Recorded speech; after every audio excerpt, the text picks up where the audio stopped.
চিৰাঙৰ বিজনেত কোচ ৰাজবংশী ভাষা বন্দনা সমাৰোহ কোচ ৰাজবংশী ভাষাৰ ব্যাকৰণ উন্মোচন চিৰাং জিলাৰ বিজনী মহাবিদ্যালয়ৰ সভাগৃহত আজি দিনজোৰা কাৰ্যসূচীৰে কোচ ৰাজবংশী ভাষা বন্দনা সমাৰোহ অনুষ্ঠিত হয়। কোচ ৰাজবংশী ভাষা অধ্যয়ন গৱেষণা আৰু উন্নয়ন সমিতিৰ দ্বাৰা আয়োজিত অনুষ্ঠানটোত পৌৰোহিত্য কৰে কোচ ৰাজবংশী ভাষা অধ্যয়ন গৱেষণা আৰু উন্নয়ন সমিতিৰ সচিব মঞ্জু বৰুৱাৰ পৌৰোহিত্যত অনুষ্ঠিত অনুষ্ঠানটোত বন্তি প্ৰজ্বলন কৰি শুভাৰম্ভ কৰে চাপৰস্থিত ৰত্নপীঠ কলেজৰ অৱসৰপ্ৰাপ্ত অধ্যক্ষ তাৰণী কান্ত ৰায়ে।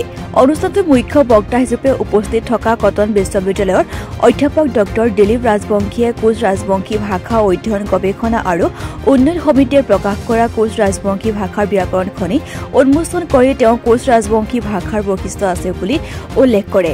ভাষাবিদ বাণীকান্ত কাকতিয়ে তেওঁৰ গৱেষণা গ্ৰন্থত উল্লেখ কৰিছে। তেওঁ ভাষণত কোচ ৰাজবংশী শব্দকোষ আছে যদিও ব্যাকৰণ নাছিল।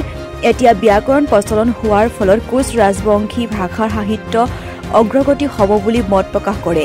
কোচ ৰাজবংশী ভাষা অধ্যয়ন গৱেষণা আৰু উন্নয়ন সমিতিৰ প্ৰধান সচিব উৎপল সিংহই আধৰা অনুষ্ঠানটোত সমিতিৰ উপদেষ্টা প্ৰভাত বৈষ্ণৱ অধ্যক্ষ হৰমোহন মেধি বঙাইগাঁও মহাবিদ্যালয়ৰ প্ৰাক্তন অধ্যক্ষ ডক্টৰ ৰূপাঞ্জলি দেৱী লেখিকা জ্যোৎস্না প্ৰিয়া পাঠক লেখক অমিত নাৰায়ণ পাটগুৰিয়ে কোচ ৰাজবংশী ভাষাৰ উন্নতিৰ দিশত কৰিবলগীয়া দিশসমূহৰ ওপৰত মন্তব্য ৰাখে। অনুষ্ঠানটোত সমাজকৰ্মী ৰতন চন্দ্ৰ ৰায় সহ কেইবাজনো অতিথিয়ে অংশগ্ৰহণ কৰে।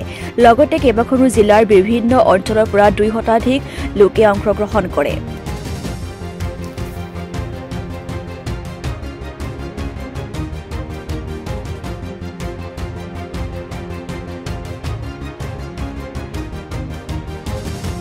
আমাৰ ভাষা প্ৰায় মানে এটা সুন্দৰভাৱে ঠনধৰীয়া উঠাৰ এটা প্ৰয়াস আৰম্ভ হৈছে। লিখিত ৰূপত তাৰ মান্য ভাষা এটা ৰূপ নোহোৱা হৈছে। আমাৰ লেখা মেলা এই ভাষাত হ'ব লাগিব, কিতাপ পত্ৰ হ'ব লাগিব, লিখনি আমাৰ ৰাইজে নিজৰ ভাষাত লিখিব লাগিব। নিজৰ ভাষাততো নিলিখে আৰু সেই ব্যৱস্থাও নাই, আনুষ্ঠানিক ব্যৱস্থা নাই বা শিক্ষানুষ্ঠানত এই ভাষাৰ ব্যৱহাৰ নাই। ফলত ভাষা তাৰ মানে লিখিত ৰূপ নোহোৱাৰ কাৰণে লাহে লাহেতো হাৰে যাব, গতিকে বিলুপ্ত হৈ যাতে নাযায়। আমাৰ ভাৰতত বহুত ভাষা বিলুপ্ত হৈছে, আমাৰ যাতে সেই দশা নহয়, আমাৰ ভাষা যাতে বাচিয়ে থাকে। মানুহে যাতে নিজৰ ভাষাত কথা কোৱাই নহয়, যাতে লিখা মেলিয়া কিতাপ পত্ৰ চবতে যাতে মানে ব্যৱহাৰ হয়, তাৰ উদ্দেশ্য লৈ আচলতে এই অনুষ্ঠান আৰম্ভ হৈছে। কষ্টৰ মাজেৰে আৰম্ভ হৈছে। প্ৰথম অৱস্থাত ভাষাৰ সাধনা কৰা বৰ কঠিন কাৰণে বহুত মানুহ একেবাৰে পোৱা নাযায়, লাহে লাহে ওলাইছে। আমি আশা কৰোঁ যে সুন্দৰভাৱে আগবাঢ়ি যাব।